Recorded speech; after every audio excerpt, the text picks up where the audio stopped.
उधर यूपी के 5 शहरों की अर्थव्यवस्था को पंच प्राण बनाएगी योगी सरकार। जी हां, अर्थव्यवस्था के पंच प्राण बनेंगे उत्तर प्रदेश के 5 शहर और इसको लेकर योगी सरकार की तरफ से बड़ा ऐलान किया है। आपको बता दें कि ये 5 प्रण जो है वो उत्तर प्रदेश की अर्थव्यवस्था को और मजबूत करेंगे।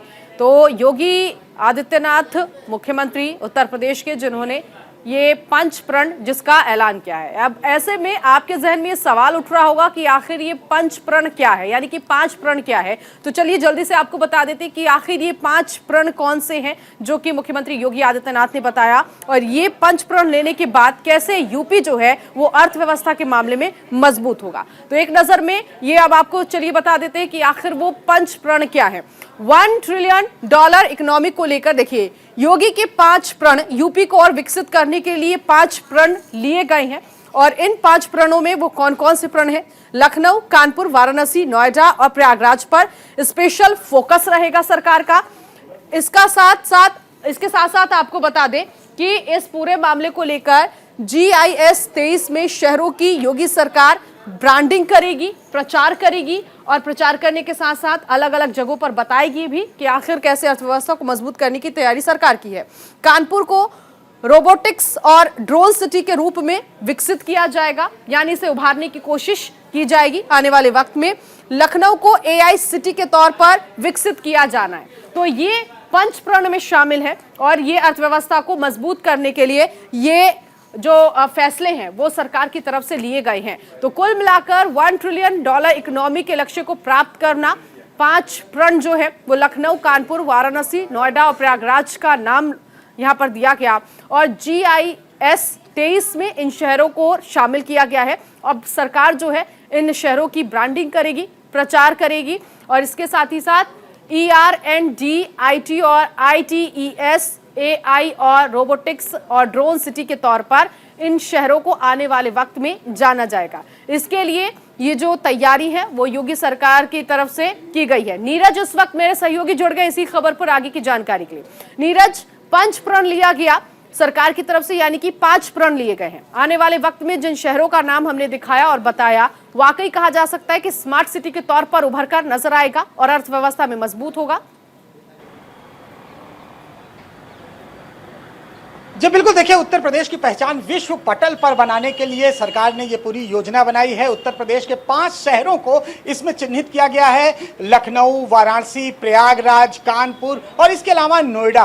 प्लानिंग ये है कि इन शहरों का पहचान जो है वो निश्चित तौर पर धार्मिक के तौर पर भी है और उसकी पहचान, उसकी प्राचीन पहचान को जोड़ते हुए तकनीकी रूप से इन शहरों को विश्व पटल पर किस तरह से दिखाया जाए, उत्तर प्रदेश का योगी मॉडल किस तरह से विश्व पटल में दिखाया जाए, इसको लेके पूरी प्लानिंग है। चूंकि जो इकोनॉमी है वो अधिक से अधिक मजबूत हो, $1 ट्रिलियन का लक्ष्य रखा गया है सरकार की तरफ से, तो इसलिए एक पूरा प्रॉपर प्लान बनाकर उत्तर प्रदेश को आर्थिक रूप से मजबूत करने के लिए और साथ ही साथ इन जिन जिलों को चुना गया है उत्तर प्रदेश से, उनकी धार्मिक पहचान के साथ साथ तकनीकी रूप से ये शहर किस तरह से विकसित हो और इसे दिखाया जाए, यानी कि योगी मॉडल को पूरे न केवल भारत में बल्कि विश्व पटल पर इसकी पहचान बने।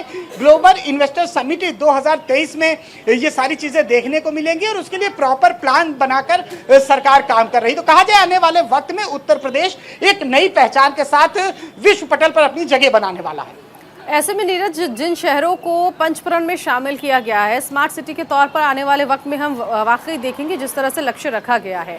कहा जा सकता है कि अभी से ही ये जो शहर है इसके भाव भी बहुत ज्यादा तेजी के साथ आगे बढ़ते हुए नजर आ रहे हैं, क्योंकि अब तो इसे स्मार्ट सिटी के तौर पर देखा जा रहा है। ये निश्चित तौर पर देखिए, जहाँ पर विकास होता है वहाँ पर अपने आप वहाँ शहरों के जो ज़मीनें होती हैं वो बढ़ जाती है। वहाँ पर विकास की अगर कहा जाए सड़कें या बिजली, इस तरह की तमाम चीज़ें जिसका लोग इंतज़ार करते हैं वो फुलफिल हो जाती हैं, तभी कोई भी शहर स्मार्ट बनता है। और जो शहर स्मार्ट बनता है तो निश्चित तौर पर वहाँ का आदमी भी स्मार्ट होता है, यानी कि पढ़ाई लिखाई, स्कूल कॉलेज और साथ ही साथ नौकरी की व्यवस्था जो कि रोजगार है। बहुत शुक्रिया फिलहाल इस जानकारी के लिए। तो योगी सरकार ने ये पंचप्रण लिया और इस बीच वाराणसी आपको लिए चलते हैं, जहां उत्तर प्रदेश के मुख्यमंत्री योगी आदित्यनाथ क्या कुछ कह रहे हैं सुनवाएंगे। काशी से इस देश के यशस्वी प्रधानमंत्री आदरणीय श्री नरेंद्र मोदी जी यहाँ के सांसद के रूप में देश की संसद में प्रतिनिधित्व करते हैं। स्वाभाविक रूप से प्रधानमंत्री मोदी जी के नेतृत्व में विगत 8.5 वर्षों के दौरान वाराणसी ने, उत्तर प्रदेश ने और देश ने इंफ्रास्ट्रक्चर डेवलपमेंट के लिए जो एक नई ऊंचाइयां प्राप्त की हैं और सबके सामने है। उत्तर प्रदेश की ही जब मैं बात करता हूं या देश की ही हम बात करते हैं, अक्सर आप देखते होंगे उत्तर प्रदेश में एक ब्रिज बना था आज से लगभग 30 वर्ष पहले सरयू नदी में।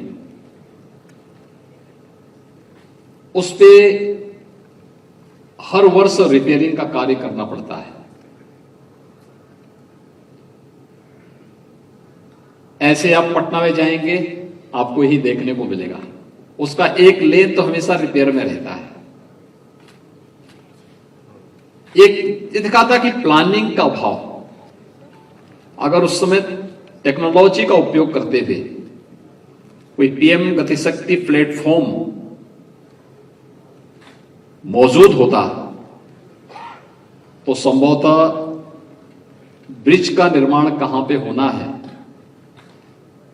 और उसके कारण कार्य की क्वालिटी के साथ साथ कार्य की समयबद्धता को, टाइम बाउंड कार्य हो सके, उन सभी की दृष्टि से आज ये प्लेटफॉर्म बहुत उपयोगी साबित हो रहा है। और मुझे प्रसन्नता है कि विगत यद्यपि यह 1 वर्ष पहले लॉन्च हुआ है, लेकिन आदरणीय प्रधानमंत्री जी के विजन के, उनके मार्गदर्शन में और उनके नेतृत्व में उत्तर प्रदेश ने विगत 5.5 वर्ष के अंदर इंफ्रास्ट्रक्चर डेवलपमेंट में एक नया स्थान प्राप्त किया है। आज उत्तर प्रदेश में अगर हम सड़क परिवहन की दृष्टि से देखेंगे तो हम लोग वर्तमान में प्रदेश के अंदर केंद्र और राज्य सरकार दोनों की मदद से लगभग 12 से 13 एक्सप्रेस हाईवे के निर्माण कार्यक्रम को तेजी के साथ आगे बढ़ा रहे हैं।